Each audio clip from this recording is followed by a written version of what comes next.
Les rassemblements se sont bien passés, collectivement le groupe vivait bien, il y avait une bonne ambiance, ça travaille bien, on est sur une bonne dynamique.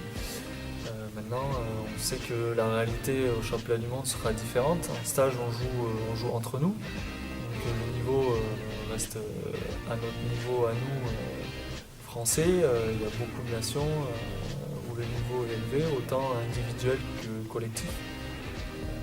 Voilà, il y a des nations comme les Américains qui ont des joueurs individuellement très forts, qui s'appuient peut-être sur un collectif un peu moins fort, comme la République tchèque qui ont des joueurs techniquement très forts et collectivement aussi possèdent un bon jeu. Voilà, on est dans un groupe donc, avec le Canada, la Suisse et l'Italie. C'est trois équipes, voilà, groupe A, c'est trois équipes qui se valent. Ça va être trois gros matchs qui seront donnés à personne. On le sait, on est prévenu d'avance. On s'est fait un petit peu, enfin, on s'est remis les idées en place sur un match amical qu'on a joué à Grenoble, les étrangers donc du championnat français contre l'équipe de France. On a perdu. Ça remet les idées en place et ça permet aussi de voir et d'en tirer les enseignements pour les semaines à suivre qui précéderont donc le mondial. On joue donc les championnats du monde à la maison, on peut dire à la maison puisqu'on joue en France à Toulouse. Il y a de la motivation, il y a de l'envie, il y a aussi de la pression bien évidemment. On va être à domicile, on veut tous faire un résultat, aller chercher la plus belle des médailles. On veut mettre quelque chose autour du cou, c'est une évidence. Ça passera par du travail, par de la cohésion, il va falloir qu'on rame tous dans le même sens. Je pense que ça peut être un plus de jouer donc à domicile, à Toulouse, devant notre public, dans un milieu qu'on connaît, dans un pays qu'on connaît, donc on a une stabilité.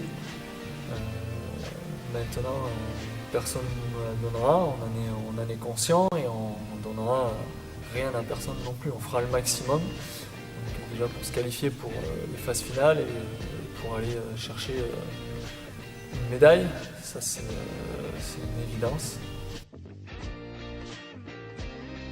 J'ai eu un passage un petit peu compliqué cette saison, donc en début de saison je me suis fait opérer suite à une blessure. Donc j'avais pour objectif de revenir à mon meilleur niveau pour être donc, sélectionnable.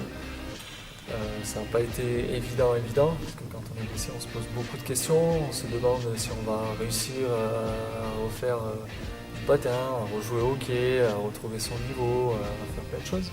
J'étais un petit peu bloqué dans mon lit, donc on se pose beaucoup de questions. Maintenant, j'ai relevé la pente, je pense que je suis revenu un petit peu à mon niveau. J'ai été donc resélectionné, c'est une fierté de pouvoir porter le maillot de l'équipe de France et surtout donc à domicile. J'ai été donc aussi bien soutenu par le staff, par les médecins de l'équipe de France, par les entraîneurs qui étaient proches et qui m'ont suivi donc dans la blessure et dans le suivi, qui m'ont donc bien aidé, même sur certains stages où c'était peut-être un peu difficile pour moi physiquement.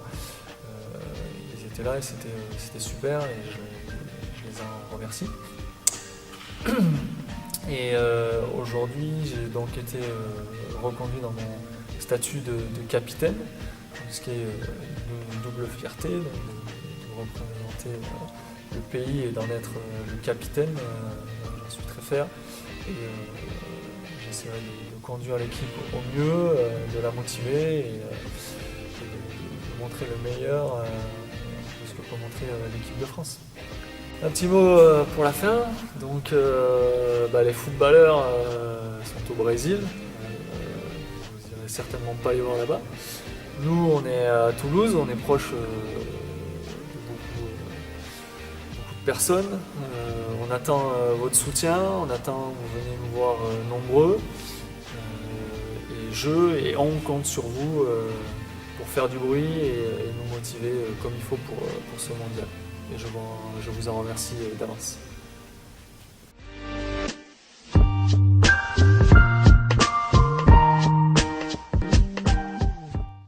Pour aller chercher une médaille, ça c'est une évidence.